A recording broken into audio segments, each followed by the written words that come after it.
حضرت سیدنا مولا علی علیہ السلام کی فہم و فراست کی کیا بات ہے۔ آپ مفسر قرآن ہیں، آپ جتنا قرآن پاک کو سمجھتے تھے شاید اتنا کو سمجھتا ہو۔ ابن عباس رضی اللہ تعالیٰ عنہ فرماتے ہیں کہ ایک دفعہ میں حضرت مولا کائنات کے پاس بیٹھا تھا، آپ نے فرمایا ابن عباس کیا تمہیں الف لام میم جہاں سے قرآن شروع ہوتا ہے کیا اس کی تفسیر کا پتہ ہے؟ تو آپ فرماتے ہیں کہ یا علی آپ ہی ارشاد فرمائیں۔ تو وہ فرماتے ہیں کہ حضرت علی علیہ السلام نے ساری رات الف لام میم کی تفسیر بیان کرتے ہوئے گزار دی، اور اتنی تفسیر بیان کی کہ بہت زیادہ تفسیر جب ہو چکی، صبح ہو چکی، اس کے بعد جب نیکسٹ رات آئی تو آپ علیہ السلام نے سورہ فاتحہ کی تفسیر شروع کی۔ ابھی سورہ فاتحہ کی تفسیر شروع کرنے سے پہلے آپ نے بسم اللہ الرحمن الرحیم پڑھی، تو آپ نے وہ جو نقطہ با ہے اس کی تفسیر بیان کرنی شروع کی، تو ابن عباس فرماتے ہیں کہ ساری رات گزر گئی اور تفسیر با کی وہ تفسیر مکمل نہ ہو سکی، اتنی زیادہ تفسیر آپ نے بیان فرمائی۔ پھر آپ نے فرمایا کہ ابن عباس اگر میں سورہ فاتحہ کی تفسیر بیان کر دوں تو 7 اونٹ اس تفسیر کا وزن لے کے چلیں گے،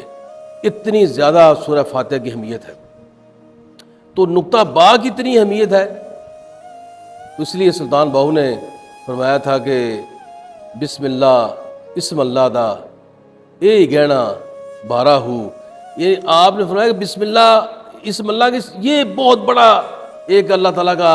یہ انسانیت کی تحفہ ہے۔ اگر بندہ بسم اللہ کو سمجھ جائے تو میرا خیال ہے کہ بندہ ہر ایک چیز کی تفسیر کو سمجھ سکتا ہے۔ مولا کائنات نے جب اتنی تفسیر بیان فرمائی تو ابن عباس فرماتے ہیں کہ میں گھر گیا اور سوچنے کے بعد میرے ذہن میں بات آئی کہ ابن عباس یاد رکھنا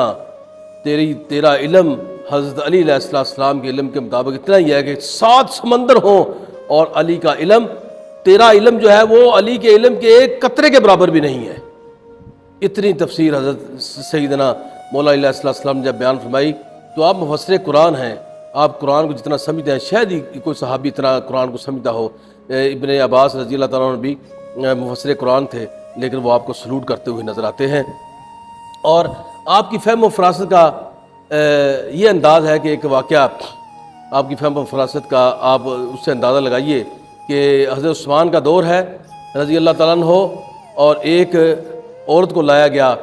اور عورت پر الزام کیا تھا کہ اس نے 6 ماہ میں ایک بچے کو جنم دیا ہے، جبکہ کم سے کم 8-9 ماہ کے بعد، 7 ماہ کے بعد بھی بچہ ہو سکتا ہے، 8 ماہ اور 9 ماہ کے بعد بچہ ہو سکتا ہے، 6 ماہ کے بعد بچہ کیسے پیدا ہو گیا؟ اس پر الزام تھا کہ اس پر حد لگائی جائے، اور جو ہمارا دین کہتا ہے اس کے مطابق اس پر حد لگا کر اس کو سنسار کیا جائے۔ جب اس طرح کا آیا تو حضرت عثمان غنی رضی اللہ تعالیٰ عنہ نے اپنے تمام علماء کو اکٹھا کیا، جو ان سے مسئلہ پوچھا، تمام کی متفقہ رائے سے فیصلہ ہوا کہ اس عورت پر حد لگا دینی چاہیے۔ جب آپ نے حکم صادر کر دیا کہ اس پر حد لگاؤ، تو یہ خبر حضرت سیدنا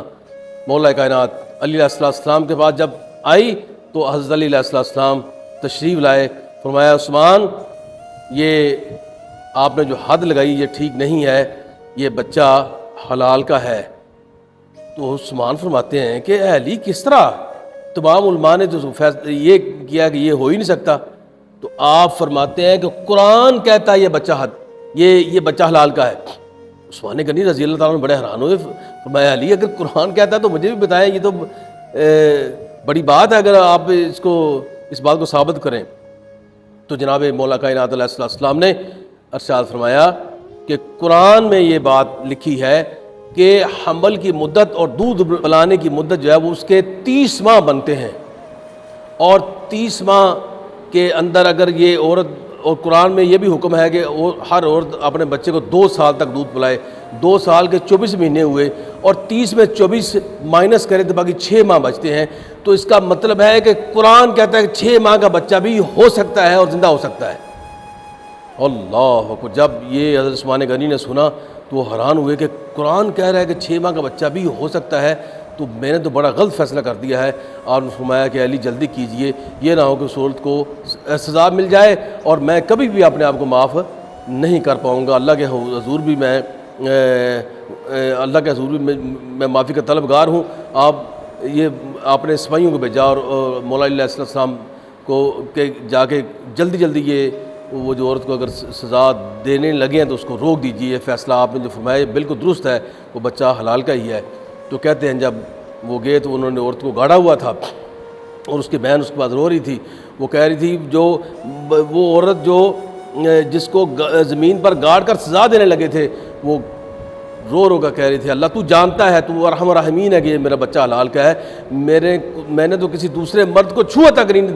دیکھا تک نہیں ہے، میرے پاس کوئی مرد دوسرا غیر نعوذ باللہ نہیں آیا، تو جانتا ہے۔ اب یہ وہ باتیں کر رہی ہے، اس کو حکم ہے، آخری باتیں اپنی بہن سے کر رہی ہے، اتنے میں حکم آ گیا کہ اس عورت کو چھوڑ دو، یہ عورت اس عورت سے یہ کوئی اس پر حد نہیں ہے، اس کا بچہ حلال کا ہے، فیصلہ آ چکا ہے۔ سیدنا مولا علیہ السلام نے جو فیصلہ فرمایا ہے وہ سچ ہے، اس عورت کو بری کر دیا گیا۔ آپ کی فہم و فراست دیکھیں، قرآن کو کتنا سمجھتے ہیں، آپ نے قرآن سے بھی یہ فیصلہ نکال دیا یہ بچہ 6 ماہ کا بھی ہو سکتا ہے۔ سننے کے بعد حضرت سبحان غنی بھی مولا علیہ السلام کو سلوٹ کرتے ہوئے نظر آتے ہیں، اور جس نے بھی آپ سے کوئی مسئلہ پوچھا ہے مولا کائنات نے اس کا حل اگر قرآن میں ہے تو قرآن سے بتا دیا ہے، اپنی فہم و فراست میں ہے تو اس کو بتا دیا ہے۔